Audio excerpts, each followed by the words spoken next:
Heading डालेंगे please, current electricity.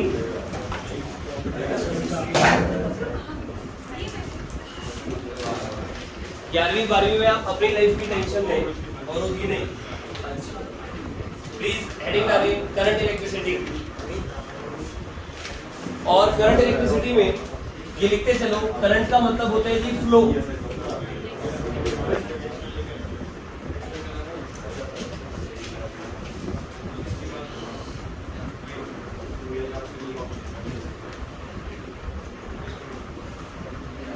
Electricity stands for electric charges. Please बातें मत करो और ध्यान से अब सुनते चले जाएं आप चीजों को। बड़ा ही इंपॉर्टेंट चैप्टर है, हर पॉइंट ऑफ व्यू से किसी भी कॉम्पिटिटिव एग्जाम में, बोर्ड एग्जाम में इसकी बहुत ज्यादा वेटेज रहती है। Current electricity, current electricity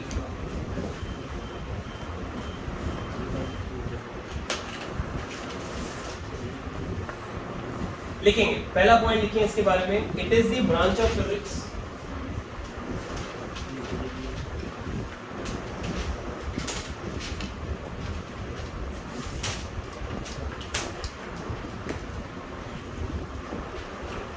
is the branch of physics that deals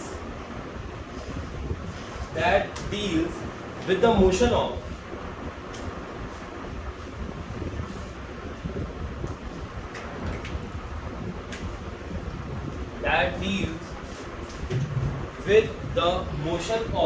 charges, that deals with the motion of charges.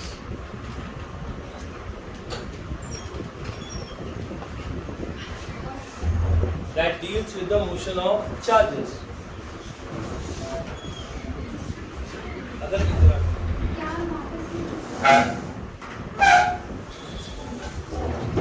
that deals with the motion of charges.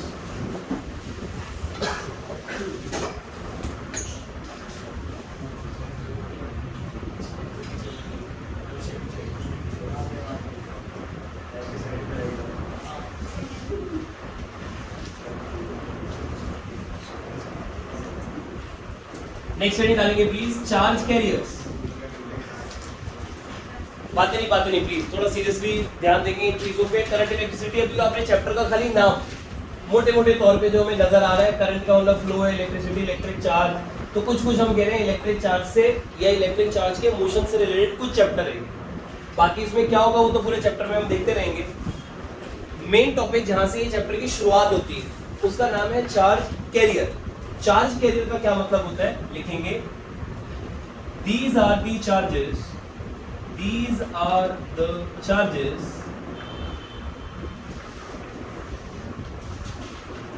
that have ability to move।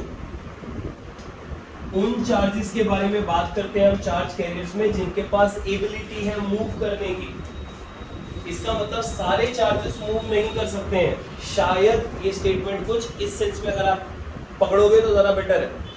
शायद सारे charges move नहीं कर सकते हैं, तभी नाम पड़ रहा है चार्ज कैरियर्स, जिसमें हम कह रहे हैं कि these are the charges which have the ability to move। अब चार्ज कैरियर्स को थोड़ा और एक्सप्लेन करते हैं। हमारी थ्योरी में चार्ज कैरियर वर्ड खाली सॉलिड कंडक्टर्स के साथ ही अटैच किया जाएगा,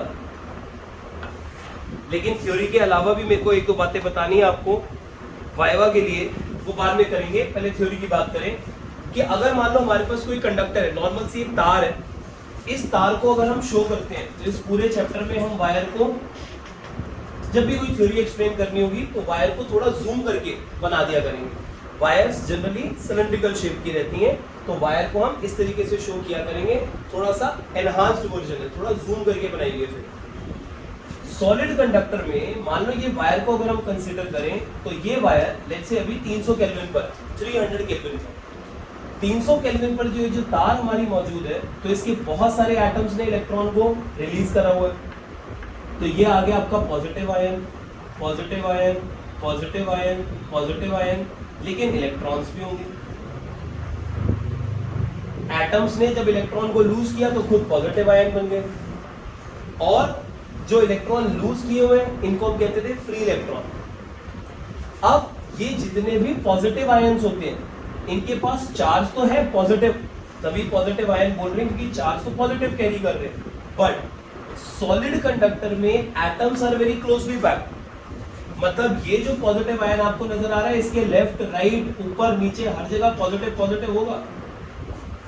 तो अगर इस चार्ज के बारे में हम पूछे कि क्या इसके पास एबिलिटी है मूव करने की, तो आंसर है नहीं, इसके पास एबिलिटी नहीं है। नॉट इसी रूम में बिल्कुल आप तो इसके पास एबिलिटी नहीं है मूव करने की, इसके पास पॉजिटिव चार्ज के पास एबिलिटी नहीं है मूव करने की। तो ये चार्ज तो है लेकिन इसके पास अगर एबिलिटी नहीं है मूव करने की, तो इसलिए इसको हम चार्ज कैरियर का नाम नहीं दे सकते। तो चार्ज और चार्ज कैरियर में डिफरेंस प्लीज नोटिस करना। चार्ज किसको कहते हैं? चार्ज तो ठीक है पॉजिटिव या नेगेटिव टाइप का होता है, दो टाइप के चार्जेस, लेकिन उस चार्ज को आपने चार्ज कैरियर कहना है या नहीं कहना वो देखना पड़ेगा। चार्ज तो है पॉजिटिव इस मटेरियल के पास, लेकिन वो चार्ज कैरियर नहीं है, चल नहीं सकता। फ्री इलेक्ट्रॉन्स के बारे में अगर आप बात करोगे, ये वाले इलेक्ट्रॉन्स के बारे में, तो इनके पास एबिलिटी होती है कंडक्टर में चलने की, तो इन इलेक्ट्रॉन्स को आप चार्ज कैरियर कहते हैं। इसलिए सॉलिड कंडक्टर में आपके पास एक क्वेश्चन आता है कि सॉलिड कंडक्टर में चार्ज कैरियर्स कौन से हैं, तो हमारा आंसर होता है फ्री इलेक्ट्रॉन्स ओनली। ये फिगर भी बना लो आप और चार्ज कैरियर लिख भी लो, सिर्फ और सिर्फ फ्री इलेक्ट्रॉन्स ही सॉलिड कंडक्टर के पास चार्ज कैरियर्स होते हैं। ऐसा फ्री इलेक्ट्रॉन, क्योंकि फ्री कंडक्टर्स कहते ही उनको है जिनके पास फ्री इलेक्ट्रॉन्स मूव करने की एबिलिटी होती है। वो नहीं पड़ा अपने केमिस्ट्री में, आउटर शेल में जो इलेक्ट्रॉन्स होते हैं वो लूजली बाउंड होते हैं, एक एटम से दूसरे एटम तक चलते चले जाते हैं। तो वो टाइटली पैक्ड नहीं होते ना, तभी तो एक एटम के इन्फ्लुएंस या दूसरे एटम में जम कर जाते हैं। ये इलेक्ट्रॉन्स पूरे कंडक्टर में मूव कर सकते हैं। अगर एटम पूरा टाइटली पैक्ड है तो उसकी शेल एटम टाइटली पैक्ड है, आउटर मोस्ट शेल के इलेक्ट्रॉन्स होते हैं जो बहुत लूजली बाउंड होते हैं, तो कभी किसी एटम के शेल में आ जाते हैं तो कभी किसी दूसरे एटम के शेल में आ जाते हैं। केमिस्ट्री में ये नहीं पढ़ा हमने, तो बस वही तरह ही किसमें फ्लूइड्स में, ठीक है लिक्विड पे बात कर रहे हैं अभी। आज ये मैं यहाँ पर आओगे आप आगे बढ़ेंगे।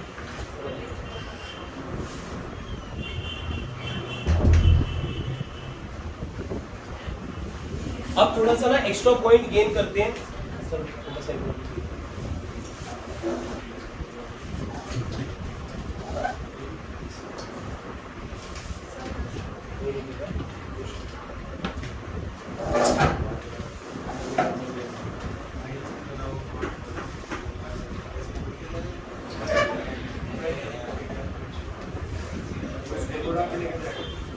देखो वाइवा के लिए ना आपको कुछ और बातें भी ध्यान रखनी होती हैं, प्लीज सुनते चलें। वाइवा में एक पॉइंट आता है आपका लिक्विड कंडक्टर्स। आपसे पूछेगा वो एग्जामिनर जो बाहर से आएगा, कहेगा करंट इलेक्ट्रिसिटी, क्योंकि बहुत इंपॉर्टेंट चैप्टर है, तो आपसे वो ये कहेगा कि भाई करंट इलेक्ट्रिसिटी में आपने सॉलिड कंडक्टर के लिए तो पढ़ा था कि इसके चार्ज कैरियर्स होते हैं फ्री इलेक्ट्रॉन्स, लेकिन आपसे वो ये पूछेगा कि लिक्विड कंडक्टर के लिए चार्ज कैरियर्स कौन है। लिक्विड कंडक्टर के लिए चार्ज कैरियर्स कौन होते हैं वो देखते हैं। लिक्विड कंडक्टर जो हमारा रहता है इसको केमिस्ट्री में इलेक्ट्रोलाइट भी कहते हैं, लेकिन फिजिक्स में हम उसको लिक्विड कंडक्टर से रेफर करते हैं। एग्जांपल ले लेते हैं, लेट्स से हमने NaCl का सॉल्यूशन लिया, तो NaCl के सॉल्यूशन में सोडियम पॉजिटिव और क्लोरीन के नेगेटिव आयंस मौजूद होते हैं, और ये जो आयंस होते हैं लिक्विड है तो दो आयंस के बीच में गैप भी मौजूद होता है। सॉलिड होते हैं तो बहुत ही चिपके चिपके होते हैं, और अगर ये गैप इनके बीच में मौजूद है तो पॉजिटिव आयन भी आराम से चल पाता है लिक्विड कंडक्टर में, क्लोरीन का नेगेटिव आयन भी चल पाता है कंडक्टर में। लिक्विड कंडक्टर में, तो इसके पास, लिक्विड कंडक्टर के पास दोनों टाइप के चार्ज कैरियर्स हैं, प्लस वाला भी है माइनस वाला भी। सॉलिड कंडक्टर के पास प्लस वाला मौजूद जरूर है चार्ज, लेकिन चलने की एबिलिटी नहीं है, तो ये चार्ज कैरियर नहीं है। पॉजिटिव वाला is not a charge carrier, खाली नेगेटिव वाले free electrons are charge carrier, वो खाली चल सकते हैं। जबकि लिक्विड कंडक्टर में पॉजिटिव और नेगेटिव दोनों टाइप के चार्जेस मोशन क्रिएट कर सकते हैं। इसलिए लिखा जाता है कि इसमें positive ion and negative ion both are charge carriers. ठीक है, तो इसके अंदर दोनों चार्ज कैरियर्स रहते हैं, पॉजिटिव आयन और नेगेटिव आयन दोनों टाइप के चार्ज कैरियर्स मौजूद हैं लिक्विड कंडक्टर में।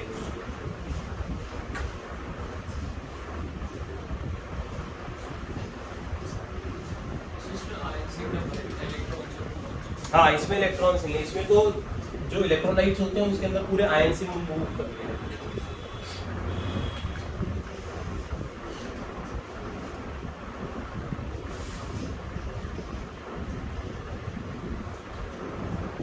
अच्छा, अब बात करते हैं सॉलिड की हो गई, लिक्विड की हो गई। प्लीज बातें मत करो आप, जो बात करनी है वो चैप्टर बनाने वाला करेगा। अगले टॉपिक पे जिस पे उसको बात करनी है वो है गैस। तो क्या कह रहे हैं वो, गैस के बारे में अगर हम बात करें, गैस जो होती है ना वो जनरली इंसुलेटर्स होती है। इंसुलेटर से क्या मीनिंग गेन करना है आपने, इंसुलेटर का बेसिकली मतलब ये है जी कि गैसेस अगर हमारी जनरली इंसुलेटर है, इसका मतलब ये है कि गैस के पास जनरली पॉजिटिव या नेगेटिव किसी भी टाइप का चार्ज होता ही नहीं। अगर आप गैस के किसी एटम को कंसीडर करोगे तो उसके पास न्यूक्लियस के पास प्रोटॉन जरूर मौजूद है, उसके चारों तरफ इलेक्ट्रॉन जरूर घूम रहा होगा, लेकिन ओवरऑल ये जनरली न्यूट्रल रहता है। न्यूट्रल रहने का मतलब ये अपने इलेक्ट्रॉन को इजीली लूज नहीं करता है। तो अगर ये पूरा का पूरा एटम कहीं पे भी उठ के इधर उधर भागेगा तो पूरा न्यूट्रल एटम ही चलता हुआ नजर आएगा। इसका जो एटम है वो पॉजिटिव नेचर का या नेगेटिव नेचर का नहीं होता, ऐसा जनरली रहता है। लेकिन अंडर सम एक्सट्रीम कंडीशंस, क्या एक्सट्रीम कंडीशंस, वो थोड़ा चैप्टर 2 में हमने बात करी थी कि अगर मान लो हमारे पास एक शीट मौजूद है, एक कंडक्टर की शीट है ये, और इस पे आपने पॉजिटिव चार्ज देना शुरू कर दिया, या आप पॉजिटिव चार्ज दिए जा रहे हो इस पे, इस शीट के ऊपर। अगर हमने पॉजिटिव चार्ज देना शुरू किया इस शीट के ऊपर, तो मान लो इस शीट के आसपास जो हवा मौजूद है, हवा मतलब गैस होगी, अगर इस शीट के आसपास जो हवा मौजूद है, तो लेट्स से हमने ये शीट बोली और इस शीट को हम चार्ज दिए जा रहे हैं, तो इसके आसपास जो हवा मौजूद है, हवा में एटम्स मौजूद है। तो किसी एक एटम को अगर हम ध्यान से देखें, तो जब आप शीट को पॉजिटिव चार्ज दे रहे थे, तो ये शीट इलेक्ट्रॉन को फोर्स ऑफ अट्रैक्शन लगाएगी, और जो न्यूक्लियस में प्रोटॉन्स मौजूद है, पॉजिटिव चार्जेस मौजूद है, उनको ये शीट फोर्स ऑफ रिपल्शन लगाएगी। अगर आप ये शीट पे पॉजिटिव चार्ज बढ़ाते जाओगे तो ये फोर्स और ये फोर्स की वैल्यू बढ़ती जाएगी। ऐसी बातें कैपेसिटर में भी करी थी हमने चैप्टर 2 में। तो अगर ये फोर्स बढ़ता जाएगा तो एक समय ऐसा आता है कि जब ये इलेक्ट्रॉन पे इतना ज्यादा फोर्स लगानी शुरू कर देगी ये वाली शीट कि ये इलेक्ट्रॉन, इस गैसियस एटम का ये इलेक्ट्रॉन बाहर ही निकल कर आए। और अगर ये इलेक्ट्रॉन बाहर निकला तो अब ये इलेक्ट्रॉन बाहर अगर चलेगा तो अब ये कहलाता है चार्ज कैरियर। अभी तक ये चार्ज कैरियर नहीं था, लेकिन जैसे ही इतना ज्यादा फोर्स इस पे लग गया कि ये इस एटम से ही बाहर निकल आया और अब ये शीट की तरफ मूव करेगा, now it becomes a charge career. और जो बचा हुआ एटम होगा जिसने एक इलेक्ट्रॉन लूज कर दिया है, अब वो खुद पॉजिटिव आयन बन जाएगा, और वो पॉजिटिव आयन इन पॉजिटिव से रिपल्शन एक्सपीरियंस करके इस शीट से दूर भागेगा, तो इस पॉजिटिव आयन को भी हम चार्ज कैरियर ही बोलेंगे। जब तक इलेक्ट्रॉन लूज नहीं हुआ है इस एटम से, जिसको लूज करवाना इज वेरी वेरी डिफिकल्ट, बहुत high amount of electric field चाहिए होती है इस इलेक्ट्रॉन को बाहर निकालने के लिए गैस के किसी एटम से। लेकिन अगर अंडर सम एक्सट्रीम कंडीशंस हमने अगर इलेक्ट्रॉन को बाहर निकाल लिया तो दो टाइप के चार्ज कैरियर्स गैस शो करेगा under extreme conditions, under high value of electric field. Positive ion and free electrons. जो इलेक्ट्रॉन बाहर निकल गया अब वो एटम से फ्री हो चुका है, उसका नाम फ्री इलेक्ट्रॉन है, आर चार्ज कैरियर्स।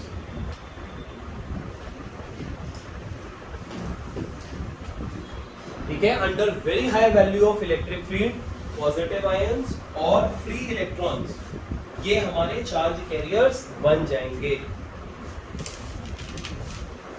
हमेशा इसके गैस का एटम चार्ज कैरियर शो नहीं करेगा, अंडर एक्सट्रीम कंडीशन ही शो कर सकता है।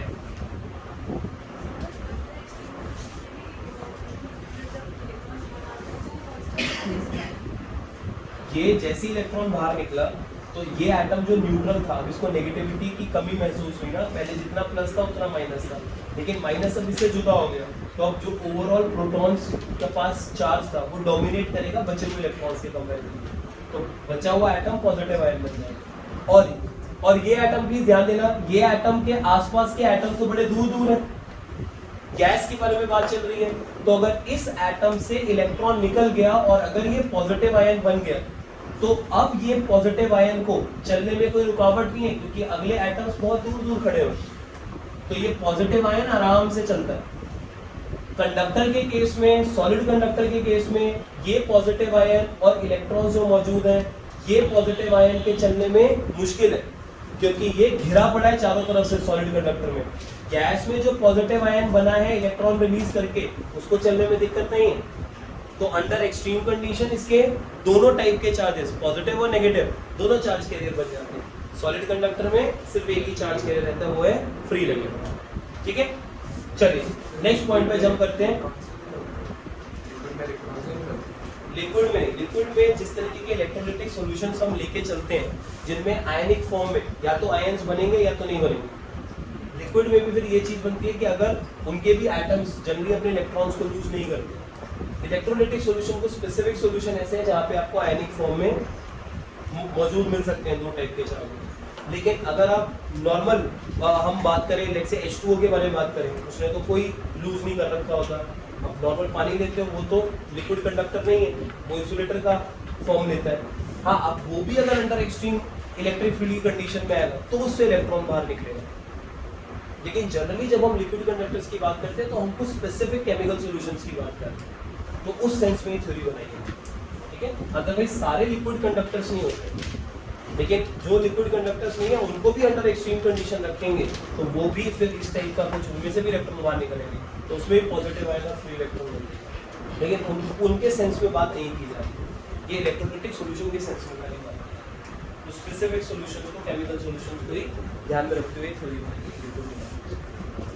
चलिए, तो अभी के लिए अगर आपको कोई वाइवा में पूछेगा लिक्विड या गैस के बारे में तो आपको एग्जैक्ट यही आंसर देना होगा कि गैस जनरली इंसुलेटर होता है, but under very high value of electric field तो इसके पास कुछ चार्ज कैरियर्स प्रोड्यूस हो जाए। हर समय नहीं होते हैं, लेकिन अंडर एक्सट्रीम कंडीशंस हो जाए। लिक्विड के पास ठीक है, हम इलेक्ट्रोलाइट्स के बारे में अगर बात करें तो Na पॉजिटिव और Cl नेगेटिव, ऐसा।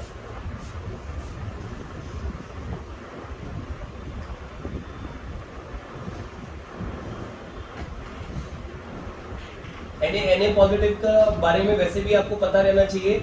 हमारे ह्यूमन बॉडी में भी जब हम बोलते हैं ना डिहाइड्रेशन हो गया, जितने बायो के स्टूडेंट्स हैं उनको तो पता रहना चाहिए, वैसे भी साइंस में उनको ये बातें पता रहे। नमक की अगर कमी हो जाती है बॉडी में तो सर में दर्द होना शुरू हो जाता है। नमक इंपॉर्टेंट है, एक लेवल तक नमक आपको चाहिए होता है, क्योंकि जो NaCl में Na पॉजिटिव है वो हमारे शरीर में इलेक्ट्रोलाइट का काम करता है। एक्स्ट्रा पॉइंट बता रहा हूँ आपको, वो Na पॉजिटिव इलेक्ट्रोलाइट का काम करता है। अगर हमारे जो ब्रेन में इलेक्ट्रिकल सिग्नल्स जो ट्रेवल कर रहे हैं, है ना, न्यूरॉन्स के थ्रू जो इलेक्ट्रिकल सिग्नल्स हमारे ब्रेन में चलते हैं, अगर ये इलेक्ट्रोलाइटिक सॉल्यूशन की कमी होगी, सॉल्ट की कमी होगी, मतलब Na पॉजिटिव की कमी होगी, अगर Na पॉजिटिव कम होगा तो वो आयंस की मौजूदगी नहीं रहती है ह्यूमन बॉडी के अंदर, ह्यूमन ब्रेन के अंदर। और अगर ये आयनिक सॉल्यूशन में कमी आएगी तो वो जो सिग्नल्स का ट्रेवल करना है वो मुश्किल क्रिएट करता है, जिसके कारण हेडेक क्रिएट होता है। तो Na पॉजिटिव एक लेवल तक मेंटेन रहना चाहिए। एक्सेस होगा तो भी हेडेक है कि वो इतने सिग्नल जनरेट हो रहे हैं कि दिमाग उसको हैंडल नहीं कर पा रहा, और कम होंगे तो भी प्रॉब्लम है। Na पॉजिटिव बढ़िया कहानी। ठीक है, लेकिन वो एक्स्ट्रा पॉइंट है। लिक्विड कंडक्टर्स में बस आप याद रखें कौन कौन से चार्ज कैरियर्स। थर्ड पॉइंट के ऊपर आते हैं। नेक्स्ट पॉइंट लिखेंगे इलेक्ट्रिक करंट। इलेक्ट्रिक करंट थोड़ा सुना सुना सा जरूर लगेगा आपको, 10th क्लास में कभी पढ़ा था ओम्स लॉ, उसमें आता था ये। सिंबल होता है कि कौन इतना बड़ा बड़ा लिखेगा इलेक्ट्रिक करंट, साइंटिस्ट लोगों ने इसका सिंबल बना दिया कैपिटल आई। जब भी इलेक्ट्रिक करंट बोलना हो कैपिटल आई लिख दिया। चलिए जी, इलेक्ट्रिक करंट को डिफाइन कैसे किया हुआ है 12th क्लास में एक बार दोबारा सुन लो। ये अपने पास एक कंडक्टर है। अब देखो हमारे कोर्स में जैसे मैंने यहाँ पे लिखा ना, अपने कोर्स में थ्योरी में सिर्फ सॉलिड कंडक्टर है, इनके बारे में हमें ज्यादा बातें अब बिल्कुल भी नहीं करनी। ये सिर्फ एक ही बार बात कर रही थी इनके बारे में, लिक्विड और गैस के बारे में। अब इनका काम खत्म, अब अपने कोर्स में सिर्फ और सिर्फ सॉलिड कंडक्टर चले। ये जो सॉलिड कंडक्टर है, इस सॉलिड कंडक्टर में दो टाइप के चार्जेस मौजूद हैं, लेकिन चार्ज कैरियर तो खाली एक ही टाइप का, नेगेटिव वाला फ्री इलेक्ट्रॉन। इसलिए अपने कोर्स के हिसाब से अगर सॉलिड कंडक्टर के बारे में बात हो रही है और चैप्टर का नाम को अगर आप ध्यान से देखो, जिसका नाम है करंट इलेक्ट्रिसिटी। करंट इलेक्ट्रिसिटी का बेसिकली मीनिंग हमें चार्जेस का फ्लो ही पढ़ना है। तो सॉलिड कंडक्टर में 402 टाइप के हैं, लेकिन जिसमें से पॉजिटिव तो चल नहीं पा रहा है। इसीलिए अपने कोर्स में जनरली जब थ्योरी बनाई जाती है तो सॉलिड कंडक्टर ऐसे दिखाया जाता है, सिर्फ नेगेटिव चार्जेस। सॉलिड का मतलब, नेगेटिव का मतलब ये नहीं कि पॉजिटिव मौजूद नहीं है भाई, गलती मत खा जाना। पॉजिटिव है मौजूद, लेकिन जिस चैप्टर को आप पढ़ रहे हो उसमें ये पॉजिटिव चल नहीं सकते, तो हमें पॉजिटिव के बारे में बात करनी नहीं है, इसलिए हम उसको दिखा नहीं रहे। हमारा फोकस खाली नेगेटिव पर। तो हमारे इस चैप्टर में कंडक्टर को जब भी शो किया जाता है, सॉलिड कंडक्टर को, तो जनरली थ्योरी बनाते समय ऐसे शो किया जाता है। ठीक है, रियलिटी में कंडक्टर कैसा नजर आ रहा है, ऐसा पॉजिटिव आयंस भी है, लेकिन चार्ज कैरियर के हिसाब से बात करें तो ऐसा नजर आता है। ठीक, अब मान लीजिए किसी कारणवश ये जितने भी फ्री इलेक्ट्रॉन्स हैं ये चलना स्टार्ट हो। अगर वो डाउट क्रिएट होता है कि ये क्यों चले होंगे, वो जस्ट अगला पॉइंट है कि ये क्यों चलते हैं। लेकिन लेट से अगर ये जितने भी इलेक्ट्रॉन्स हैं जिनके पास चलने की एबिलिटी थी, लेट से ये चलना शुरू हो गए। अब आपको क्या काम करना है कि अब आपने इस कंडक्टर में एक क्रॉस सेक्शन कंसीडर करना। लेट से हमने एक क्रॉस सेक्शन कंसीडर किया और इस क्रॉस सेक्शन को लेट से हमने एक sufficient large amount of time के लिए देखा, जिसका सिंबल है delta T. Delta T stands for sufficient large amount of time. Sufficient large amount of time से गलत मीनिंग मत निकाल लेना कि इसका नाम सुन के ऐसा लगता है कि शायद हम 2 घंटे 4 घंटे 5 घंटे के लिए देखेंगे। Sufficient large amount of time 1 second भी हो सकता है, 1 सेकेंड भी हो सकता है। Sufficient large amount of time, physics में sufficient large amount of time 1 second भी बन सकता है, क्योंकि फिजिक्स के अंदर जो बहुत ही छोटा टाइम ड्यूरेशन होता है जिसको हम dt लिखते हैं, वो dt इस टाइप का होता है, 0.000000000000 लेट्स से 1 सेकंड। अब इतने छोटे टाइम के कंपैरिजन में तो 1 सेकंड बहुत बड़ी बात होती है, वो तो इससे बहुत बड़ी वैल्यू है। तो अगर इसका रेशो लोगे तो ये तो बहुत बड़ा रेशो फ्रैक्शन निकल कर आएगा, तो इसके कंपैरिजन में वो बहुत बड़ी वैल्यू है। तो जब हम फिजिक्स में बोलते हैं sufficient large amount of time, वो 5 सेकंड 2 सेकंड 10 सेकंड जो आपको नॉर्मली लग सकता है कि 10 सेकंड कौन सी बड़ी बात है, 10 सेकंड तो बहुत छोटा टाइम होता है, इतनी जल्दी निकल जाता है। फिजिक्स के हिसाब से डेल्टा टी सेकंड की टर्म्स में भी हो सकता है, मिनट की टर्म्स में भी हो सकता है, आवर की टर्म्स में भी हो सकता है। ठीक है, तो delta T can be 1 second. Delta T अगर आपने इस क्रॉस सेक्शन को sufficient large amount of time के लिए देखा, तो लेट से इसमें से कोई चार्ज का फ्लो हुआ। अगर इलेक्ट्रॉन्स चल रहे हैं और इलेक्ट्रॉन चल के जाएंगे, हर इलेक्ट्रॉन चार्ज कैरी कर रहा है, तो जब इलेक्ट्रॉन चल के जाएगा इस क्रॉस सेक्शन से तो कुछ अमाउंट ऑफ चार्ज भी फ्लो करके जाएगा। अब डेल्टा टी टाइम के लिए इस क्रॉस सेक्शन को देखा तो कुछ चार्ज फ्लो करके गया, तो हमने एक टर्म डिफाइन करी, rate of flow of charge through a given cross section. Proper definition आपको पता होनी चाहिए इलेक्ट्रिक करंट की। That is delta Q by delta T.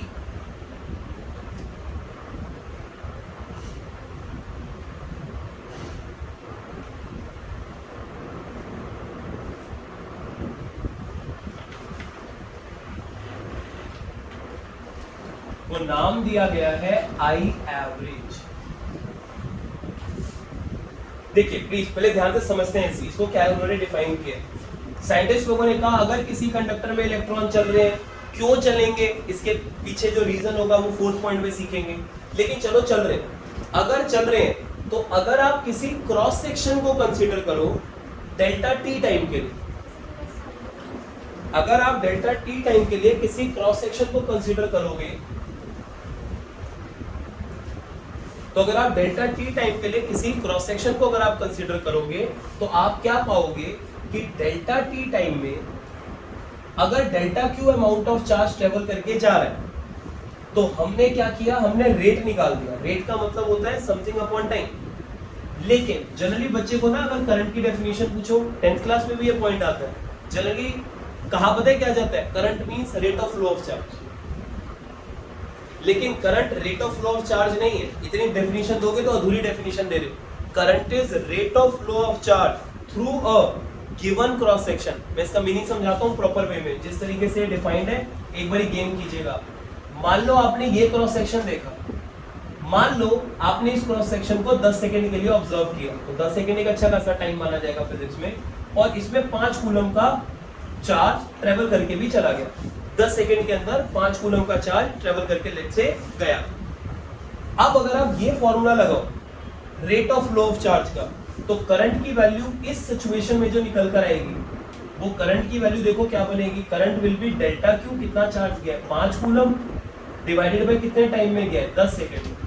तो करंट की वैल्यू आ जाएगी 0.5। लेकिन सोचो आप कि किसी बंदे ने क्रॉस सेक्शन ये नहीं लिया, अगर उसने क्रॉस सेक्शन खाली इतना लिया होगा, तो अगर आप खाली इतना क्रॉस सेक्शन कंसीडर करो और इस क्रॉस सेक्शन को भी 10 सेकंड के लिए देखो, अगर आप इतने क्रॉस सेक्शन को 10 सेकंड के लिए देखो, इतने बड़े क्रॉस सेक्शन को 10 सेकंड के लिए देखा था तो 5 कूलम का चार्ज चल के गया था। लेकिन कम छोटे से क्रॉस सेक्शन को देखोगे तो अब 5 कूलम नहीं चल के जाएगा, कुछ ऊपर से निकल गया, कुछ नीचे से निकल गया, सेम अमाउंट ऑफ टाइम में कुछ कम अमाउंट ऑफ चार्ज आएगा। अगर आप इस क्रॉस सेक्शन के लिए delta Q by delta T चलाओगे, सेम अमाउंट ऑफ टाइम में डेल्टा क्यू 5 नहीं आएगा, कुछ कम आएगा, करंट की वैल्यू कुछ और होगी। करंट की वैल्यू क्रॉस सेक्शन कौन सा कंसीडर किया गया है, बड़े वाला, छोटे वाला, और छोटे वाला, क्या वो साइज था, उस पर भी डिपेंडेंसी है। ठीक है, तो उसका फॉर्मूला खाली delta Q by delta T नहीं है जो देखने में लगता है rate of flow of charge. It is rate of flow of charge through a given cross section.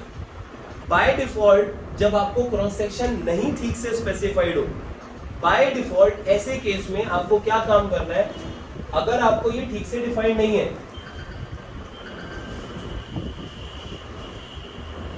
तो आपको ये जो बड़े वाला एरिया है, ये बड़े वाले एरिया को ही कंसीडर करना। अगर आपको ये ठीक से डिफाइंड नहीं है, तो आपको नहीं बताया हुआ क्वेश्चन ने कि कौन सा क्रॉस सेक्शन कंसीडर करना है, तो बाय डिफॉल्ट हम बड़े वाला एरिया लेंगे। हाँ, वो कहीं पे भी आप रखो, कोई फर्क नहीं पड़ता, उसी सब जगह एक जैसे ही वैल्यू निकल जाएगी। अभी के लिए आप ये समझो, अभी मैं वैल्यू पे कमेंट नहीं कर रहा, अभी तो आप ये गेम करो कि क्रॉस सेक्शन यहाँ लो, यहाँ लो, यहाँ लो, वैल्यू मान लो सबकी सेम आ रही है, अलग आ रही है, अभी हम उसके बारे में बात नहीं कर रहे। लेकिन अगर हम नहीं अभी देखेंगे, उसके बारे में बात करेंगे हम कि सेम आएगी या नहीं आएगी। लेकिन अभी तो आप खाली प्रोसेस गेन कर रहे हो। यहाँ लोगे तो भी यही प्रोसेस है कि डेल्टा टी समय के लिए देखा, डेल्टा क्यू निकल के गया उस क्रॉस सेक्शन से, delta Q by delta T के फॉर्मूले से आपको करंट निकलेगा। यहाँ लोगे तो भी यही प्रोसेस, यहाँ लोगे, अभी प्रोसेस गेन करो। वैल्यू सेम आएगी नहीं आएगी वो भी हम बाद में देखेंगे, क्योंकि उसके पीछे बहुत कॉम्प्लिकेटेड थ्योरी, तो देखेंगे। इसके नीचे लिखेंगे प्लीज एक बारी, इंस्टेंटेनियस करंट, इसी के साथ लिख लो आप नीचे, इंस्टेंटेनियस करंट।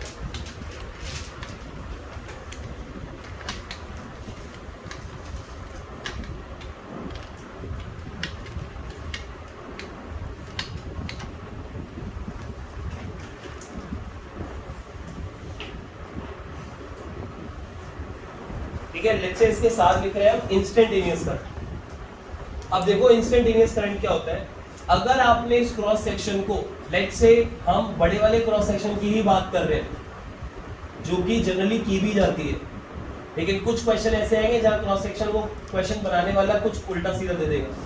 लेकिन अगर बड़े वाले क्रॉस सेक्शन को आपने बहुत कम समय के लिए देखा dt, तो जो चार्ज इसमें से ट्रेवल करके जाएगा वो वैल्यू भी बहुत कम हो जाएगी, राइट।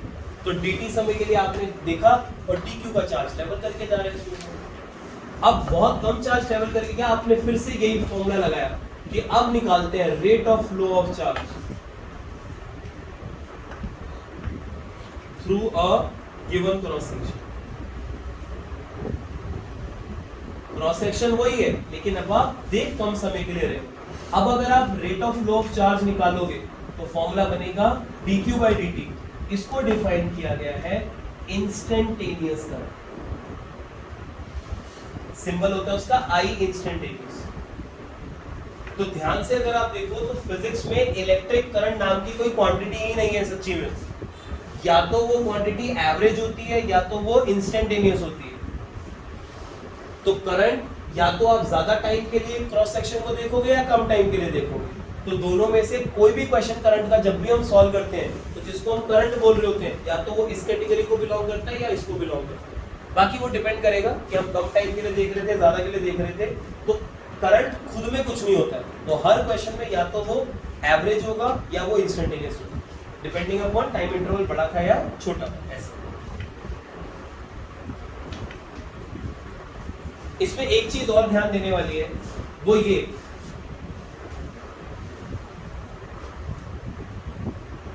कि जो मैं बीच में भी आपको बोल रहा था कि ये चार्जेस ने चलना शुरू ही क्यों किया, ऐसा क्या हुआ कि इन इलेक्ट्रॉन्स को चलने की जरूरत पड़ गई।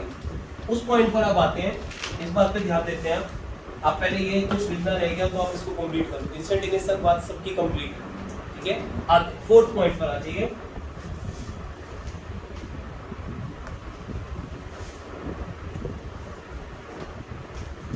और ये पॉइंट नोट करके लिखेंगे। चैप्टर नंबर 2 में हमने एक पॉइंट पढ़ा था ये कि दो पॉइंट्स के बीच का जो पोटेंशियल डिफरेंस होता है उसका एक फॉर्मूला पढ़ा था चैप्टर 2 में, minus E vector dot D R vector. तो ये था dv is equals to minus का E vector dot D R vector. ऐसा एक फॉर्मूला पढ़ते हैं जहां पे डी आर होता है दो पॉइंट्स के बीच का गैप और उन्हीं दो पॉइंट्स के बीच का पोटेंशियल डिफरेंस है dv। तो यहाँ पे dv अगर पोटेंशियल डिफरेंस है दो पॉइंट्स के बीच का, अगर मान लो मैथमेटिकली गेन करना, अगर इसकी वैल्यू नॉन जीरो है, अगर पोटेंशियल डिफरेंस एग्जिस्ट कर रहा है, तो अगर LHS नॉन जीरो है तो RHS को भी नॉन जीरो होना पड़ेगा। अगर LHS नॉन जीरो है तो RHS भी नॉन जीरो होगा। और अगर RHS नॉन जीरो है तो इसका मतलब RHS में हर सिंगल क्वांटिटी नॉन जीरो होनी चाहिए, क्योंकि अगर एक भी चीज जीरो हुई तो पूरे RHS को जीरो करवा देगी। तो अगर LHS नॉन जीरो है तो RHS नॉन जीरो है, RHS नॉन जीरो है तो हर एक सिंगल क्वांटिटी नॉन जीरो है, तो E भी नॉन जीरो हो। मतलब अगर पोटेंशियल डिफरेंस एग्जिस्ट करता है तो electric field by default exist करेगी। पोटेंशियल डिफरेंस अगर दो पॉइंट्स के बीच में एग्जिस्ट करेगा, अगर इसकी वैल्यू नॉन जीरो होगी तो E जीरो हो ही नहीं सकता, इलेक्ट्रिक फील्ड एग्जिस्ट करेगी ही करेगी। जबकि आपको ये बात भी थोड़ा सा अगर रिलेट करना चैप्टर 2 में, तो थ्योरी आपकी धीरे धीरे और स्ट्रॉन्ग होनी स्टार्ट हो जाएगी। एक ऐसा पॉइंट भी आपको करवाया था कि अगर इलेक्ट्रिक फील्ड में हम दो पॉइंट ले A और B, तो अगर आप इलेक्ट्रिक फील्ड की डायरेक्शन में चलोगे तो पोटेंशियल बढ़ता था या गिरता था? गिरता था। पोटेंशियल गिरता है जब आप इलेक्ट्रिक फील्ड की डायरेक्शन में चलते हैं। तो अगर हम इलेक्ट्रिक फील्ड की डायरेक्शन में चल रहे हैं, पोटेंशियल की वैल्यू गिर जाती है। तो गिरती है इसका मतलब पोटेंशियल डिफरेंस मौजूद है। इन दो पॉइंट्स के बीच में अगर पोटेंशियल डिफरेंस है तो इलेक्ट्रिक फील्ड भी इन दो पॉइंट के बीच में एग्जिस्ट कर रही है। ये बात और है कि अगर आप एक्स्ट्रा पॉइंट याद रख लो कि इलेक्ट्रिक फील्ड की डायरेक्शन में चलोगे तो पोटेंशियल गिरता है। ये हमने चैप्टर 2 में ऐसी कुछ बातें करी थी। अब इससे रिलेटेड ही कुछ बातें होने वाली हैं, वो ये कि अगर हमने एक सॉलिड कंडक्टर लिया, अपने थ्योरी में तो है ही कंस्ट्रेंट है कि आपको खाली सॉलिड कंडक्टर पढ़ना है। अगर आपने सॉलिड कंडक्टर लिया जिसके पास हम खाली फ्री इलेक्ट्रॉन्स को ही शो कर रहे हैं, लेकिन पॉजिटिव आयंस भी होते हैं, लेकिन चलने वाले चार्जेस को खाली शो किया जा रहा है। और ये कहा गया कि अगर आपने सॉलिड कंडक्टर के दोनों एंड्स पे पोटेंशियल डिफरेंस क्रिएट कर दिया, प्लस का मतलब होता है ये वाला एंड हायर पोटेंशियल पे, और नेगेटिव का मतलब होता है ये वाला एंड लोअर पोटेंशियल पे, मतलब कुछ पोटेंशियल डिफरेंस है। पोटेंशियल डिफरेंस क्रिएट कैसे होता है, वो भी कोई बहुत बड़ी बात नहीं होती, खाली बैटरी से कनेक्ट करना है। लेकिन फिजिक्स में हम ये बैटरी वाली चीजें दिखाते ही नहीं है, क्यों? क्योंकि बैटरी जो है ना वो केमिकल रिएक्शंस के बेसिस पे काम करती है। तो बैटरी की वर्किंग केमिस्ट्री का पार्ट है। हम तो ये कहते हैं कि फिजिक्स में बैटरी को नहीं दिखाएंगे, हम तो ये बोलेंगे अगर ये कोई तार है, इसके दोनों एंड पे पोटेंशियल डिफरेंस क्रिएट हो गया, कैसे हुआ है वो तो बैटरी से ही होता है ऐसे, लेकिन ठीक है उसकी वर्किंग केमिकल रिएक्शंस पे होती है। ऑक्सीडेशन रिडक्शन रिएक्शन मैंने आपको बताया था कुछ चल रहे होते हैं इसमें, तो वो रिडॉक्स रिएक्शन के बेसिस पे काम करती है, तो उसको हम दिखाते नहीं है, थ्योरी बनाते नहीं। हम कहते हैं किसी तरीके से अगर प्लस माइनस क्रिएट हो गया इस तार के दोनों एंड पे, तो अगर पोटेंशियल डिफरेंस नॉन जीरो है तो इलेक्ट्रिक फील्ड एग्जिस्ट करेगी। और इलेक्ट्रिक फील्ड हमेशा इस तरीके से एग्जिस्ट करती है कि उसकी डायरेक्शन में चलोगे तो पोटेंशियल गिरेगा। मान लो इधर हायर पोटेंशियल है जिसको प्लस दिखा रहे हैं, इधर लोअर है, तो एक इलेक्ट्रिक फील्ड एग्जिस्ट करेगी इस डायरेक्शन। अगर बैटरी उल्टी लगी होती बाहर से, इधर प्लस और इधर माइनस होता, यहाँ प्लस और इधर माइनस होता, तो इलेक्ट्रिक फील्ड इस डायरेक्शन में एग्जिस्ट करती। ऐसा ही कुछ। तो इस कंडक्टर में जब आप बैटरी लगाते हो ना बाहर से, तो बैटरी लगाने से होता क्या है, उसके कारण एक इलेक्ट्रिक फील्ड एग्जिस्ट करनी शुरू हो जाती है। और जो इलेक्ट्रिक फील्ड एग्जिस्ट करेगी, इस इलेक्ट्रिक फील्ड ने इन सारे इलेक्ट्रॉन्स पे धक्का लगाना शुरू किया। ये इलेक्ट्रिक फील्ड की प्रेजेंस में ये इलेक्ट्रॉन फोर्स एक्सपीरियंस करेगा, क्योंकि इलेक्ट्रिक फील्ड में अगर कोई चार्ज आ जाए, चार्ज तो धक्का एक्सपीरियंस करता है इलेक्ट्रिक फील्ड की प्रेजेंस में। नेगेटिव चार्ज है तो उल्टी डायरेक्शन में धक्का खाएगा। यहाँ पर ये नेगेटिव चार्ज है, ये भी उल्टी डायरेक्शन में धक्का खाएगा, ये भी, और ये सारे इलेक्ट्रॉन अब चलना शुरू करेंगे। तो इनको चलाया किसने? जो भी हम पीछे वाले टॉपिक पे बात कर रहे थे कि चल पड़े, तो एक्चुअल में इनको चलाने का जिम्मा उठाया है बैटरी ने। बैटरी आई, बनाई देता हूं मैं बैटरी, वैसे जरूरत है नहीं कोर्स के हिसाब से, लेकिन अगर बैटरी आई तो बैटरी बनाती है इलेक्ट्रिक फील्ड। इलेक्ट्रिक फील्ड के कारण लगता है force on free electrons. In free electrons पे फोर्स लगेगा इस इलेक्ट्रिक फील्ड के कारण, और ये चलेंगे तो करंट बनेगा। 10th क्लास तक आप खाली ये पढ़ते थे कि बैटरी है तो सर्किट में करंट आ जाएगा, लेकिन अब आपको बीच की कहानी भी गेन करनी है भाई। V और I के बीच में भी कुछ कहानियां चल रही हैं। एक्चुअल में पोटेंशियल डिफरेंस क्रिएट करता है इलेक्ट्रिक फील्ड। वो इलेक्ट्रिक फील्ड इन इलेक्ट्रॉन्स को ये इंफॉर्मेशन देती है कि तुम्हें धक्का लगना चालू हो चुका, तो इलेक्ट्रॉन्स चलना शुरू होते हैं। और इलेक्ट्रॉन्स अगर चलेंगे फोर्स की प्रेजेंस में, अब अगर आप कोई क्रॉस सेक्शन कंसीडर कीजिएगा तो डेफिनेटली किसी डेल्टा टी टाइम के लिए देखोगे कुछ चार्ज का फ्लो आपको महसूस होगा, तो यहाँ पर करंट की वैल्यू कुछ ना कुछ आ जाएगी। तो पोटेंशियल डिफरेंस से इलेक्ट्रिक करंट तक की जर्नी इस तरीके से चलती है, V से E, E से फोर्स, फोर्स से I, ठीक है, ऐसा कुछ। और बातें जो इसमें आपको थोड़ी सी गेन करनी है, ये सब नोट करके पॉइंट लिखना है। एग्जैक्ट इन पे क्वेश्चन नहीं आते, लेकिन क्वेश्चन में ये बातें कुछ कॉन्सेप्ट्स को समझने में आपको मदद करेंगी। अच्छा, ये जो जितने भी इलेक्ट्रॉन्स है, ये इस इलेक्ट्रिक फील्ड की प्रेजेंस में जो इन्होंने फोर्स एक्सपीरियंस किया और इन्होंने चलना शुरू किया, तो इनके मोशन को नाम दिया गया है VD। VD को अलग से लिखना आप, इसको नाम दिया जाता है ड्रिफ्ट वेलोसिटी। ये जितने भी सॉलिड कंडक्टर में इलेक्ट्रॉन्स हैं, इस इलेक्ट्रिक फील्ड में इन पे फोर्स लगा और इन्होंने चलना शुरू किया, ये जिस वेलोसिटी से चलते हैं उस वेलोसिटी का नाम रखा हुआ है ड्रिफ्ट वेलोसिटी। ड्रिफ्ट का क्या मीनिंग होता है? बहुत ही बढ़िया। सिर्फ कार और सिर्फ बाइक में ड्रिफ्ट नहीं होती है। ड्रिफ्ट का मतलब बेसिकली सिंपल सा होता है सरकना। Drift mean सरकना। तो जब आप ड्रिफ्ट के बारे में बात करते हो तो ड्रिफ्ट मतलब ये जो इलेक्ट्रॉन अपनी जगह पे था, इस इलेक्ट्रिक फील्ड के कारण ये क्या कर गया, अपनी जगह से सरकना शुरू हो जाएगा फोर्स का। तो ये जिस वेलोसिटी से सरकना शुरू होता है नाम हो गया ड्रिफ्ट। ठीक है, तो इसको आपने ध्यान रखना है कि जब भी इलेक्ट्रिक फील्ड आती है तो ये ड्रिफ्ट वेलोसिटी की वैल्यू वो वेलोसिटी है जिससे इलेक्ट्रॉन चले।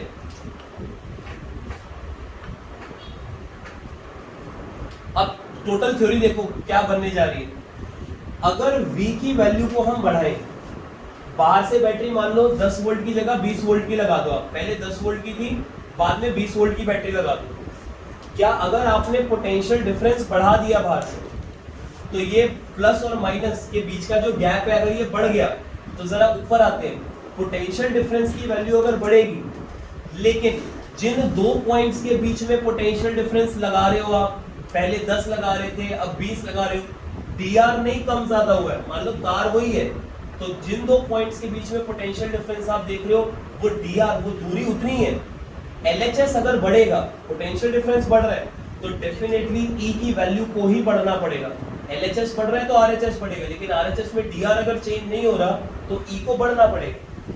तो जब आप बाहर से पोटेंशियल डिफरेंस स्ट्रॉन्ग करते हो, बैटरी बड़ी लगाते हो, तो इसके कारण जो इलेक्ट्रिक फील्ड पैदा होती है सर्किट में, इस तार के अंदर, इस कंडक्टर के अंदर, वो इलेक्ट्रिक फील्ड ज्यादा पैदा होती है। इलेक्ट्रिक फील्ड ज्यादा पैदा होगी तो लेट से फोर्स को F सिंबल दे रहे हैं, तो क्या फोर्स भी ज्यादा लगेगा?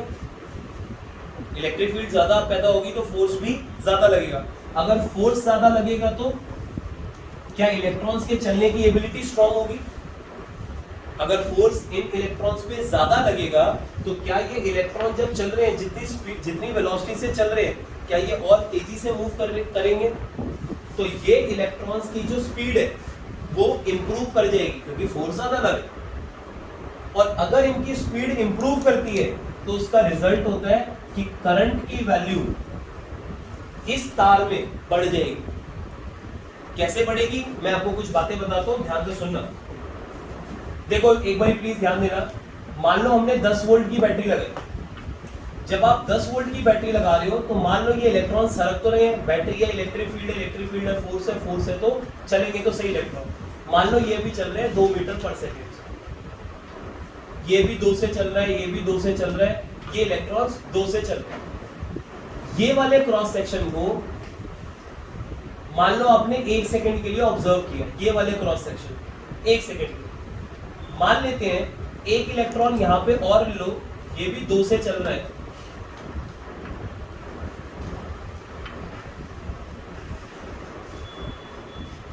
तो ये हमने ये 3 इलेक्ट्रॉन्स लिए अभी। मान लेते हैं ये वाला इलेक्ट्रॉन इस क्रॉस सेक्शन से 2 मीटर की दूरी पर, लेट्स से अगर ये 2 मीटर की दूरी पर होगा और दूसरा वाला इलेक्ट्रॉन मान लो ये वाला इस क्रॉस सेक्शन से 2.5 मीटर की दूरी पर। अगर आप इस क्रॉस सेक्शन को 1 सेकंड के लिए देखो तो क्या ये 2 मीटर वाला तो इस क्रॉस सेक्शन को क्रॉस कर जाएगा, क्योंकि 2 मीटर पर सेकंड से चल रहा है, मतलब हर 1 सेकंड में 2 मीटर चल लेगा। और अगर 2 की ही दूरी थी तो इसने जस्ट क्रॉस किया अभी इसको, ये वाले इलेक्ट्रॉन ने इस क्रॉस सेक्शन को अभी जस्ट क्रॉस किया। लेकिन अगर आप इस वाले इलेक्ट्रॉन को देखो, क्या ये वाला इलेक्ट्रॉन जो होगा जो 2.5 मीटर की दूरी पर है, ये इलेक्ट्रॉन, क्या ये वाला इलेक्ट्रॉन 1 सेकंड बाद इससे पहले कहीं खड़ा हुआ होगा? यहाँ पे नहीं, ये वाला इलेक्ट्रॉन 2 मीटर ही तो कवर करेगा ना, ये भी तो 2.5 कवर कर रहा था इसको क्रॉस करने के लिए, तो ये वाला खाली 2 ही कवर कर रहा है, तो यहाँ कहीं खड़ा हुआ होगा 1 सेकंड में। अच्छा, इस वाले इलेक्ट्रॉन ने अगर क्रॉस कर लिया तो इससे पहले जितने भी यहाँ पे इलेक्ट्रॉन होंगे इस रीजन में वो तो क्रॉस कर ही चुके होंगे, वो भी सब 2-2 से भाग रहे हैं, तो ये वाला जब कर रहा है तो बाकी भी कर चुके होंगे। कहानी को अब आगे ये समझना है हमें कि मान लो आपने बैटरी बढ़ा दी, अब आ गया 20 वोल्ट। 20 वोल्ट हुआ तो इलेक्ट्रिक फील्ड स्ट्रांग हो गई, इलेक्ट्रिक फील्ड स्ट्रांग हुई तो फोर्स बढ़ गया, फोर्स बढ़ गया तो अब ये चलने की एबिलिटी सुधर गई। पहले अगर ये 2 से भाग रहे थे, अब Vd की वैल्यू मान लो गई है 3, ड्रिफ्ट वेलोसिटी पहले से स्ट्रांग हो गई मान लो। अगर स्ट्रांग हो गई तो अब जरा सोचो, उसी 1 सेकंड के लिए अगर आप इसको देखोगे क्रॉस सेक्शन को, 1 सेकंड के लिए अगर आप देखो तो ये वाला भी आराम से क्रॉस कर जाएगा, ये वाला भी आराम से क्रॉस कर जाएगा। क्या अब ये वाला भी तो जो 2.5 मीटर की दूरी पर है, अब तो ये भी क्रॉस कर जाएगा। उसी 1 सेकंड के अंदर अगर इनकी Vd कम थी तो जो इलेक्ट्रॉन क्रॉस नहीं कर पा रहा था, अब ये वाला इलेक्ट्रॉन भी क्रॉस करना शुरू कर गया। अब आप इस वाले क्रॉस सेक्शन के लिए जो आपने फॉर्मूला लगाया है आई का, वो लगा दो, delta Q by delta T. पहले जब आप 1 सेकेंड का टाइम लेते थे तो 1 सेकेंड के अंदर डेल्टा क्यू की वैल्यू कम क्रॉस करते थे चार्जेस, तो पहले कम थी चार्ज की वैल्यू जो इस क्रॉस सेक्शन से क्रॉस करके जा रहे हैं चार्ज। लेकिन अब अगर आपने वीडी को बढ़वा दिया, 3 मीटर पर सेकेंड कर दिया, क्या अब इस क्रॉस सेक्शन को अगर देखोगे तो अब ज्यादा अमाउंट ऑफ चार्ज ट्रेवल करके जाएगा, तो डेल्टा क्यू की वैल्यू बढ़नी स्टार्ट हो जाएगी। तो जिस तरीके से करंट डिफाइंड है, अगर इलेक्ट्रिक फील्ड स्ट्रांग होगी तो वीडी स्ट्रांग होगा, वीडी स्ट्रांग होगा तो किसी क्रॉस सेक्शन से उतने ही समय में ज्यादा चार्ज ट्रेवल करके जाएगी, और अगर ज्यादा चार्ज ट्रेवल करके जाएगा तो करंट ज्यादा पैदा हो रहा है इस तार के। ये सारी की सारी थ्योरी आपको ध्यान रखनी है। 10th क्लास में हम पता है सिर्फ इतना बोला करते थे कि अगर V बढ़ेगा तो करंट बढ़ेगा, खत्म। पोटेंशियल डिफरेंस बढ़ा तो करंट की वैल्यू इंप्रूव कर दी। 10 की जगह 20 वोल्ट की बैटरी आएगी, करंट और बढ़ेगा, लेकिन उसका पूरी थ्योरी बना रखी है। V से E पैदा, E से फोर्स, फोर्स से VD बढ़ेगा, VD बढ़ेगा तो ज्यादा चार्ज क्रॉस करेंगे। तो जिस तरीके से करंट डिफाइंड है delta Q by delta T, इसकी वैल्यू सुधर जाएगी। ये पूरी सीक्वेंस आपको याद रखनी। इसको कोई डायरेक्टली नहीं पूछता पेपर में, लेकिन इस पे कॉन्सेप्चुअल क्वेश्चंस आते हैं, इसलिए आपको ये पूरी सीक्वेंस ध्यान रखनी है। ठीक है, V से I तक कैसे पहुंचा जाए। ठीक है, जल्दी से इस पॉइंट को लिख लो आप। ये पूरा का पूरा सीक्वेंस ध्यान रखना है, VD का नाम या ध्यान रखना है, ड्रिफ्ट वेलोसिटी, और थोड़ा सा सिंसियरली अगले पॉइंट को प्लीज गेन करना।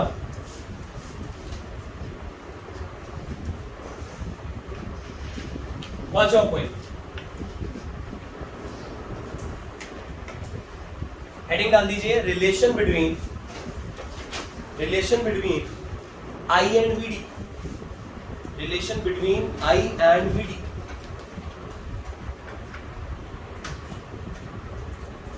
Relation between I and VD। 5th point,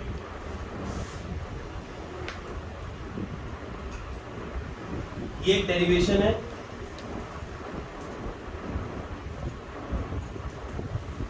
relation between I and VD। VD की फुल फॉर्म क्या है? ड्रिफ्ट वेलोसिटी, और I अपना इलेक्ट्रिक करंट।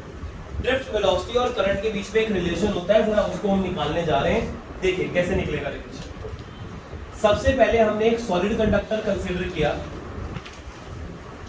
मान लीजिए ये सॉलिड कंडक्टर का area of cross section A है, लेंथ इसकी L है, इसका एक एंड लोअर पोटेंशियल पे है और एक एंड हायर पोटेंशियल पे है। बैटरी से कनेक्ट किया है, बैटरी से कनेक्ट करोगे तो इलेक्ट्रिक फील्ड आई होगी, इलेक्ट्रिक फील्ड आई होगी तो जितने भी अंदर के इलेक्ट्रॉन्स होंगे सब VD से चलना शुरू हो गए होंगे। तो ये प्लस माइनस जरूर शो करना, ये शो कर रहा है कि इलेक्ट्रिक फील्ड अप्लाई हो चुकी है, पोटेंशियल डिफरेंस लगाओ। तो ये जितने भी इलेक्ट्रॉन्स हैं, अंदर के इलेक्ट्रॉन्स, वो सब चल रहे होंगे। ठीक है, अब ये इलेक्ट्रॉन जिस स्पीड से चल रहे हैं उसका नाम है ड्रिफ्ट वेलोसिटी।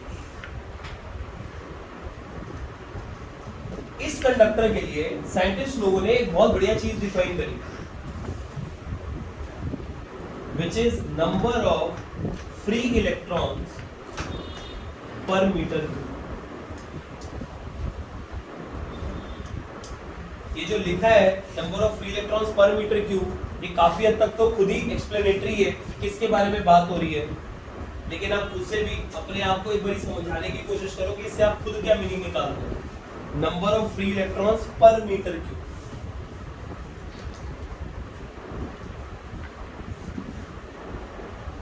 क्या सिंपल सा इसका मतलब यही निकलेगा कि अगर आप इस कंडक्टर का, ये कंडक्टर का अगर 1 मीटर क्यूब पोर्शन कंसीडर करो, 1 मीटर क्यूब, मान लो ये 1 मीटर क्यूब पोर्शन है कंडक्टर का, तो क्या अगर आप 1 मीटर क्यूब पोर्शन कंडक्टर का कंसीडर करोगे तो 1 मीटर क्यूब में कितने फ्री इलेक्ट्रॉन्स होंगे?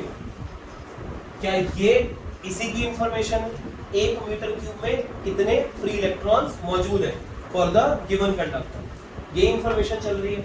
ठीक है, लेकिन ये जो इंफॉर्मेशन है ना, आप इसको छोटी मोटी इंफॉर्मेशन मत मानना, ये नहीं कि कोई रैंडमली हमने चीज बीच में डिफाइन कर दी। ये इंफॉर्मेशन बेसिकली कंडक्टर की बहुत इंपॉर्टेंट प्रॉपर्टी है।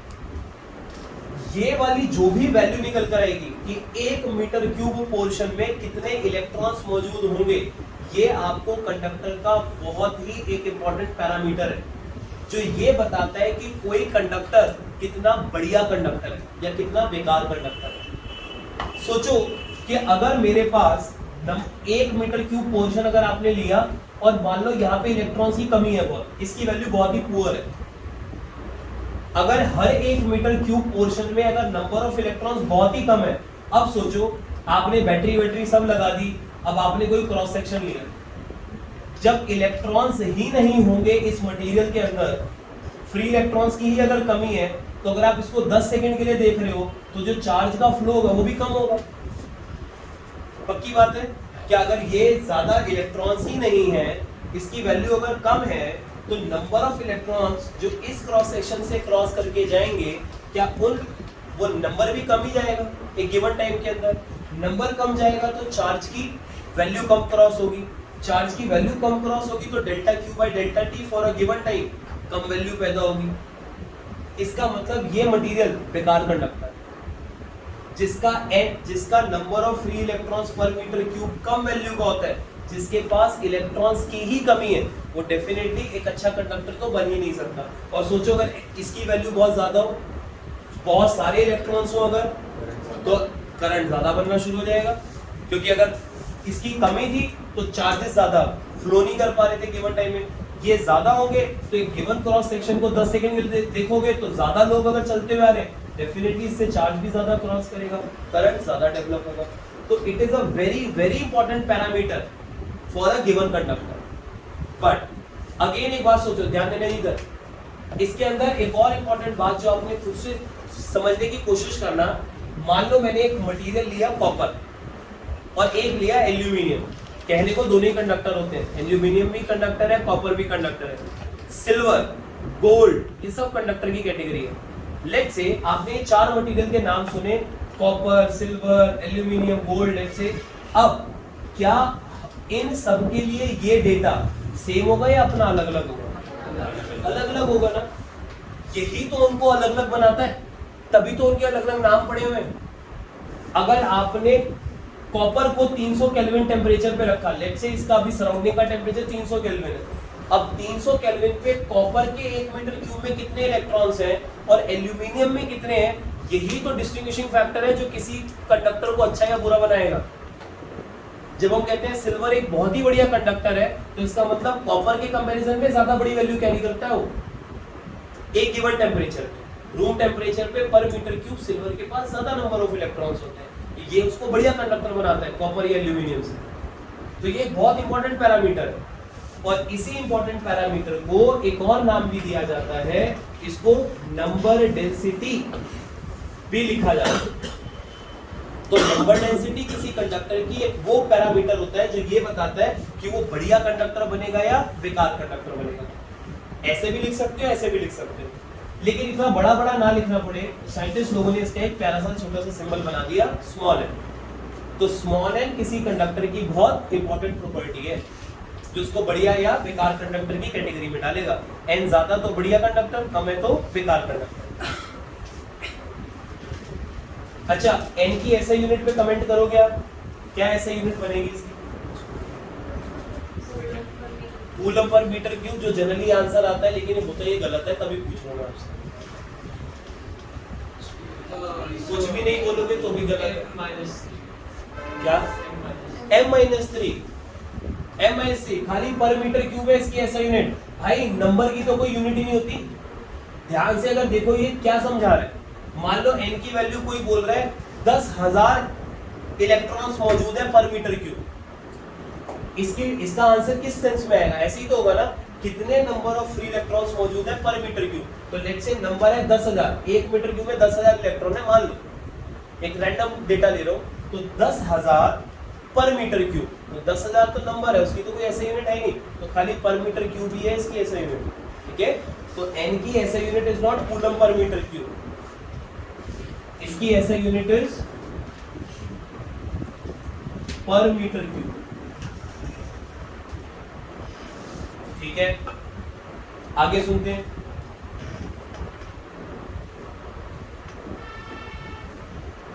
वॉल्यूम ऑफ गिवन कंडक्टर, बताएंगे जरा इस गिवन कंडक्टर का वॉल्यूम कितना है? जी बता रहे थे एल। क्या यहाँ पे एरिया क्रॉस सेक्शन ए है और लेंथ एल दे रखी है, तो सब कुछ तो अच्छे से डिफाइन कर ही रखा है, तो लेट से ये हो जाएगा हमारा एल, ए इंटू एल। चलो ये बता दो अब total number of free electron inside given conductor. Given conductor में जो डेटा आपके सामने अभी सजा हुआ है उसके बेसिस पे आप बता सकते हो कि कितने number of free electrons, total कितने फ्री इलेक्ट्रॉन्स इस पूरे कंडक्टर में मौजूद हो। NaN, बढ़िया सर। 1 मीटर क्यूब में n मौजूद है, तो अगर ऐसे 10 मीटर क्यूब वॉल्यूम होता तो 10 Al हो जाता आंसर। अगर हमारे पास 5 मीटर क्यूब होता टोटल, तो हर 1 मीटर क्यूब में n है, n मौजूद है हर 1 मीटर क्यूब, तो 5n हो जाता आंसर। लेकिन अगर Al मीटर क्यूब मौजूद है, पूरा वॉल्यूम Al है, तो Al इंटू n, NaL। बढ़िया। अब अगला पॉइंट, हर इलेक्ट्रॉन अपने साथ जो चार्ज कैरी करता है उसकी मैग्नीट्यूड, मैग्नीट्यूड के बारे में बात कर रहा हूं खाली। मैग्नीट्यूड होता है 1.6 10 की पावर -19, ठीक है, नेगेटिव नेचर का है, लेकिन वैल्यू वाइज तो 1.6 10 की पावर -19 है। आप जरा चेक करो, अगर ये सारे के सारे इलेक्ट्रॉन जो चार्ज कैरी कर रहे हैं उसकी वैल्यू, वो वैल्यू इतनी बड़ी बड़ी ना लिखनी पड़े, तो उसके लिए भी एक सिंबल बना हुआ था, चैप्टर 1 में पढ़ा था, स्मॉल ई। तो हर इलेक्ट्रॉन एक चार्ज कैरी करता है वैल्यू वाइज स्मॉल ई का। अब अगला पॉइंट ये लिखना होता है इसके अंदर कि total charge of free electrons inside given conductor, सारे फ्री इलेक्ट्रॉन्स का चार्ज अगर आप कैलकुलेट करो इस गिवन कंडक्टर में, कितना चार्ज निकल कर आएगा वो NaLe।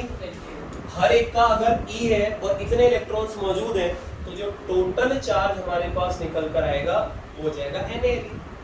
यहां तक कहानी सही जा रही है, आगे सुनो। देखना आप क्या काम कर रहे हैं अब हम, कि अगर मैं इस कंडक्टर में कुछ इलेक्ट्रॉन्स को कंसीडर करें, ये 1 है, ये 2 है, ये 3, ये 4 और एक और लो 5, पांचवा इलेक्ट्रॉन बिल्कुल कोने पे खड़ा है। अब आपसे एक क्वेश्चन पूछा जा रहा है, ध्यान से सुनना और इसका जवाब देना आप। अगर मैं ये लेफ्ट वाले, एक्सट्रीम लेफ्ट वाले क्रॉस सेक्शन को कंसीडर करूं, 1 2 3 4 5, कौन सा इलेक्ट्रॉन ऐसा है जो अगर इस क्रॉस सेक्शन को क्रॉस करेगा तो बाकी सारे डेफिनेटली कर चुके होंगे? पांचवा। एक बार और सुन लो क्या बोल रहा हूं मैं, क्योंकि इसके ऊपर आगे डेरिवेशन चलेगी। इन सारे इलेक्ट्रॉन्स में से कौन सा इलेक्ट्रॉन ऐसा है, सबके सब अगर चल रहे हैं VDVD से, तो इन सारे में से कौन सा इलेक्ट्रॉन ऐसा है कि जब वो क्रॉस करेगा इस ब्लू वाले क्रॉस सेक्शन को, तो बाकी सारे तो कर ही चुके होंगे। तो आंसर है, क्या वो आंसर निकल कर आएगा, क्या वो आंसर बनेगा पांचवा? क्योंकि पांचवा सारे के सारे VDVD से चल रहे हैं यार, सबसे आखिरी तो यही रेस को कंप्लीट करेगा ना, सारे VDVD से भाग रहे हैं, लेकिन सबसे दूर ये खड़ा है इस क्रॉस सेक्शन से। तो क्वेश्चन अगर ये है कि इस क्रॉस सेक्शन को क्रॉस करने में ये वाला अगर कवर करेगा तो बाकी सारे तो कर ही चुके होंगे, क्योंकि बाकी सारे तो इससे पहले ही थे, और सबकी स्पीड से। तो अब हम ये काम करते हैं कि इसको जरा चेक करते हैं कि ये इस क्रॉस सेक्शन को कितने समय में क्रॉस करेगा। अगर इसका समय निकालना है कि इसको कितना समय लगेगा इस क्रॉस सेक्शन को क्रॉस करने में, तो speed equal to distance upon time. Speed पता है, डिस्टेंस पता है कितनी क्रॉस करनी है, तो टाइम निकल जाएगा। क्या time equal to distance by speed? तो जो समय की वैल्यू आएगी, देखो क्या लिख रहा हूं मैं, डिस्टेंस हो जाएगा L, यस, और स्पीड हो जाएगी VD। चल रहा है वो VD से, डिस्टेंस कवर करना है उसको है, लेकिन मैंने लिखा तो ये सोच के है ये L by VD कि it is the amount of time taken by this fifth electron to cross this cross section. लेकिन मैं अब लिखने क्या जा रहा हूं आगे फर्दर, वो देखना। ये वाले क्रॉस सेक्शन को हटा देते हैं और ये देखो अब आप क्या लिख रहे हो मैं कि time taken by all free electrons to pass through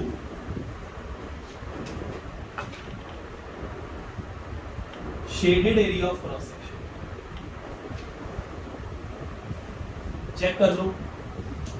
वैसे तो मैंने ये सोचा कि आखिरी इलेक्ट्रॉन कितनी देर में कवर करेगा, लेकिन ये कहानी बन तो ये भी गई ना कि सारे के सारे इलेक्ट्रॉन्स इतने समय के अंदर इस क्रॉस सेक्शन को क्रॉस कर ही जाएंगे। अगर पांचवें ने इतने समय पे कर लिया, जो सबसे वीकेस्ट लिंक था, सबसे पीछे जो था, जब उसने रेस कंप्लीट कर ली तो बाकी तो सब कर ही चुके होंगे, है ना।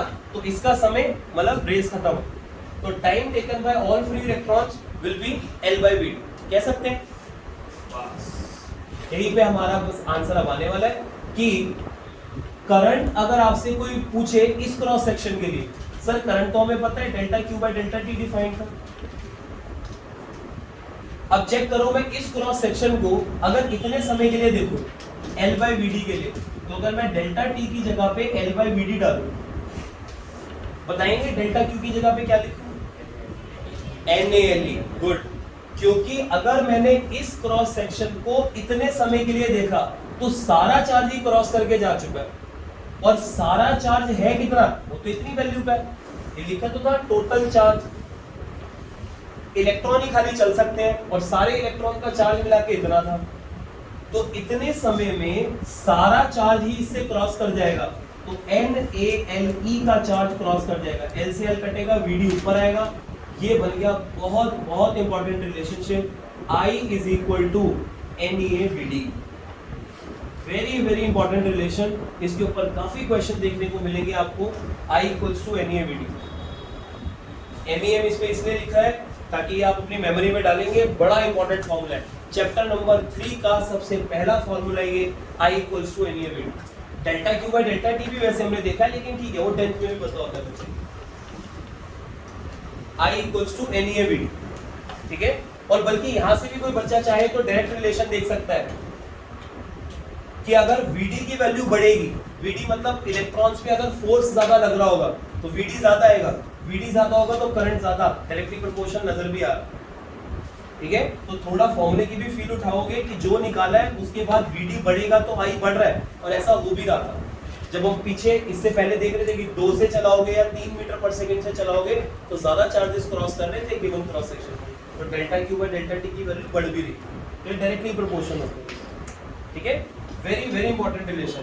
अब आप इसका एक एक स्टेप, एक एक सिंबल ध्यान से देख लो, कहीं कोई दिक्कत ना हो।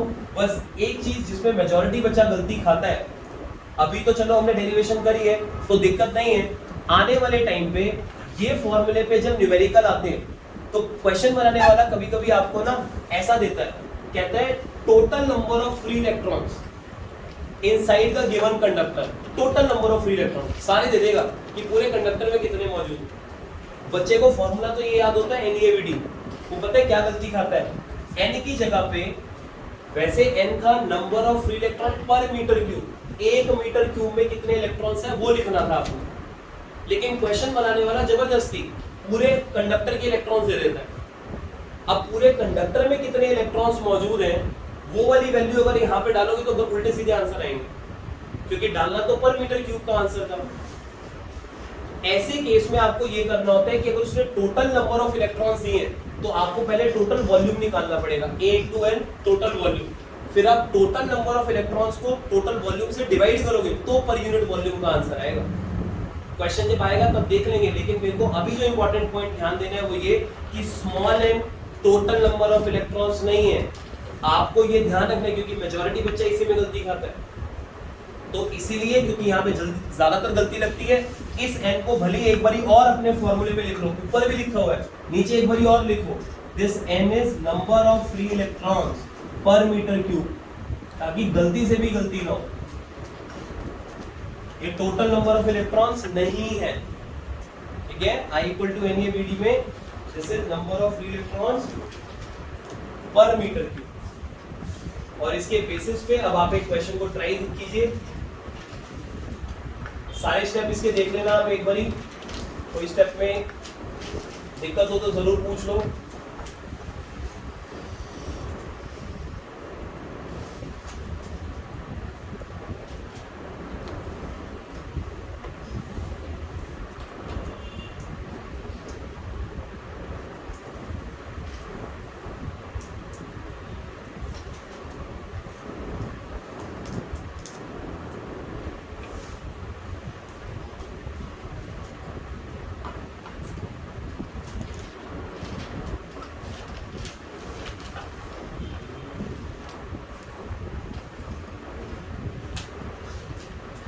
क्वेश्चन नंबर 3.1, एग्जाम्पल 3.1 ये अच्छे क्वेश्चन में काउंट होता है। इसका खाली फर्स्ट पार्ट आप बच्चों ने अटेम्प्ट करना। ये छठा पॉइंट है आज की क्लास का, इसको एक बार ट्राई करें। अगर ये क्वेश्चन आपसे सॉल्व नहीं हुआ, इसमें मोल कॉन्सेप्ट, केमिस्ट्री का जो मोल कॉन्सेप्ट होता है ये उसके ऊपर बेस्ड क्वेश्चन है। इसका अलग केमिस्ट्री में आपको मोल कॉन्सेप्ट नहीं आता, अदरवाइज इस क्वेश्चन में कोई दिक्कत नहीं आएगी। लेकिन ये 3 मार्क का आता है क्वेश्चन, बढ़िया क्वेश्चन है। जिनसे हो गया मतलब मोल कॉन्सेप्ट क्लियर है, जिनसे नहीं हुआ मतलब मोल कॉन्सेप्ट नहीं आता।